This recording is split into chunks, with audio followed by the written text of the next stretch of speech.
நண்பர்கள் அனைவருக்கும் வணக்கம். இந்தியா எங்களை தாக்கக்கூடாது, அதுவும் இதை வச்சு எங்களை தாக்கக்கூடாது, தாக்குனா அவ்வளோதான் நாங்கள் காலி ஆயிரும் அப்படின்னு பாகிஸ்தான் இப்போ கெஞ்ச ஆரம்பிச்சிருக்காங்க. பாகிஸ்தான் கதற ஆரம்பிச்சிருக்காங்க. இது எந்த விஷயத்தில் அப்படிங்கிற தகவலை நம்ம இந்த வீடியோவில் தெரிஞ்சுக்கலாம். அதே போல் பார்த்தீங்கன்னா இன்னொரு முக்கியமான விஷயத்தில் இந்தியாவுக்கு எதிராக வங்கதேசம் ஒரு அதிரடி முடிவு எடுத்திருக்கு.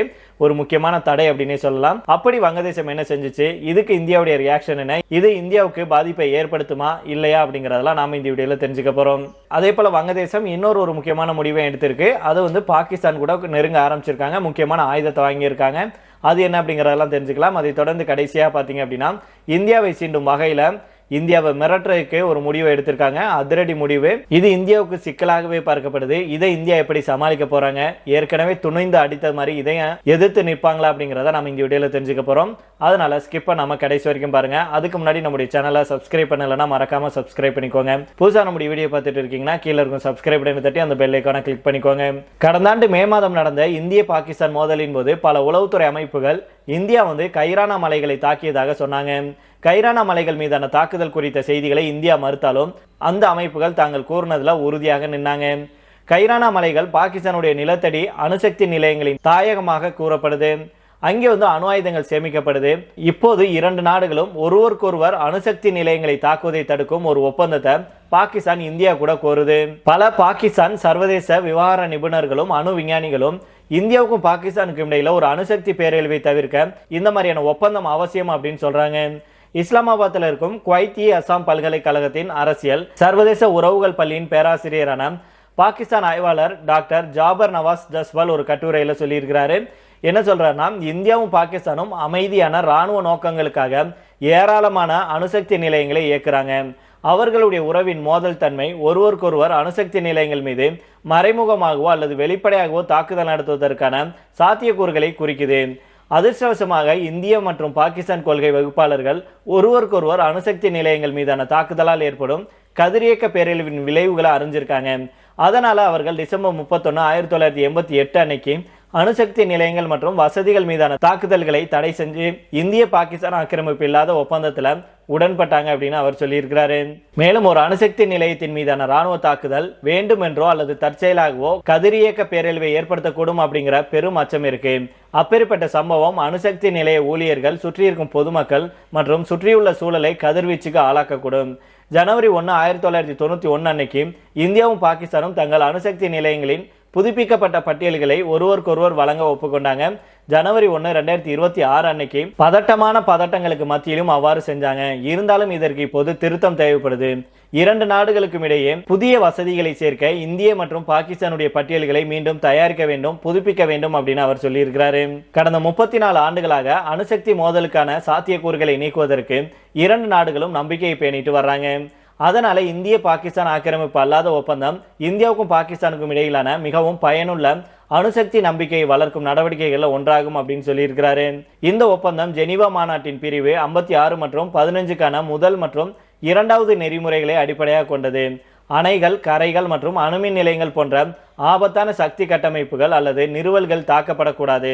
இந்த பொருட்கள் இராணுவ இலக்குகளாக இருந்தாலும் கூட அந்த மாதிரியான தாக்குதல் ஆபத்தான சக்திகளை கட்டவிழ்த்து பொதுமக்களுக்கு குறிப்பிடத்தக்க தீங்கு விளைவிக்கும் அப்படின்னு அவர் சொல்லியிருக்கிறாரு. அவர் சொன்னதுல ஒரு பாயிண்ட் ஒன்று சொல்லியிருப்பாரு, நீர், கரை, அணை இதுல எல்லாம் தாக்குதல் நடத்தக்கூடாது அப்படின்னு. இந்தியா சிந்து நதி நீர் ஒப்பந்தத்தை ரத்து செஞ்சு பாகிஸ்தானுக்கு தண்ணீர் கொடுக்க மாட்டோம் அப்படின்னு பிடிவாதமா இருக்காங்க. இந்த நிலையில தான் இந்தியா அணுகுண்டால தாக்கக்கூடாது, மீறினா பேரழிவு தான் அப்படின்னு பாகிஸ்தான் இப்போ கெஞ்ச ஆரம்பிச்சிருக்காங்க. அந்த மாதிரியான ஒப்பந்தத்துல கையெழுத்து போடலாம் அப்படின்னு திடீரென இந்தியா கிட்ட மன்றாட ஆரம்பிச்சிருக்காங்க. இதை தொடர்ந்து பாத்தீங்கன்னா வங்கதேசத்துல கடந்த 35 நாட்கள்ல 11 இந்துக்கள் படுகொலை செய்யப்பட்டிருக்காங்க. இதை கண்டிச்சு இந்தியாவில் இருக்கும் இந்துத்துவ அமைப்புகள் போராட்டத்தில் ஈடுபடுறாங்க. அதே போல IPL கொல்கத்தா அணிக்காக விளையாட ஏலம் எடுக்கப்பட்ட வங்கதேச வீரர் நீக்கப்பட்டாரு. இப்படி இருக்கையில தான் தற்போது இந்தியர்களுக்கான விசா சேவையை வங்கதேசம் ரத்து செஞ்சிருக்காங்க. இந்தியர்களுக்கான விசா மற்றும் தூதரக சேவைகளை தற்காலிகமாக நிறுத்துவதாக வங்கதேசம் அறிவிச்சிருக்கு.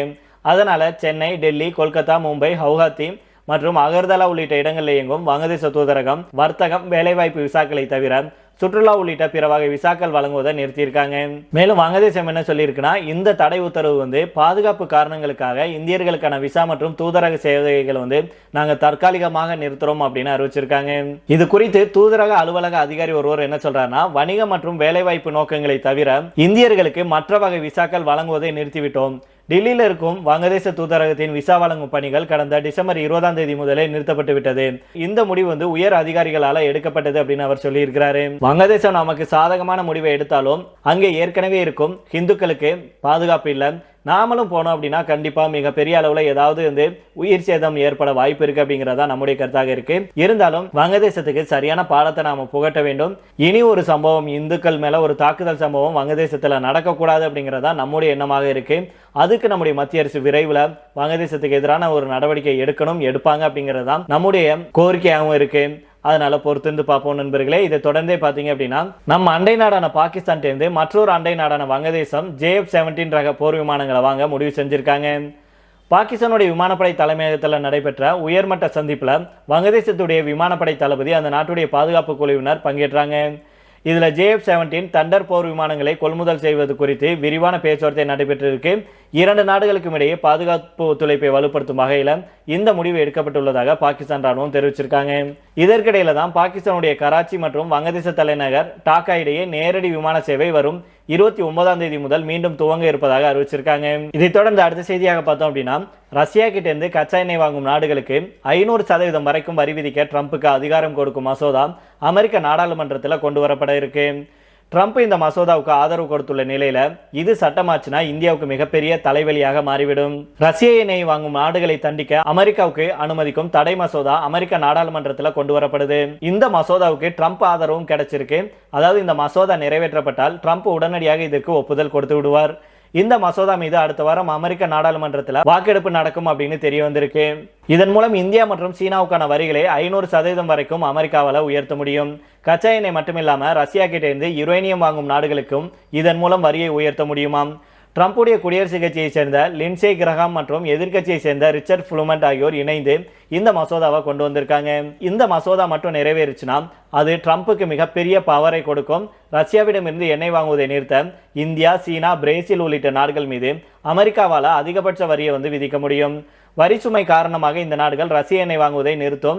இதன் மூலம் நிதி கிடைக்காமல் யுக்ரைன் போர் முடியும் அப்படிங்கிறதாம் அமெரிக்காவுடைய நம்பிக்கை. இது தொடர்பாக கிரஹாம் தன்னோட ட்விட்டர்ல என்ன சொல்லியிருக்கிறார்னா, யுக்ரைன் போர் நிறுத்தம் செய்ய ஓகே சொல்லியிருக்கு. ரஷ்யா ஒரு பக்கம் பேசிக்கொண்டே இன்னொரு பக்கம் அப்பாவி மக்களை கொல்லுது. இந்த மசோதா சரியான நேரத்தில் வந்திருக்கு.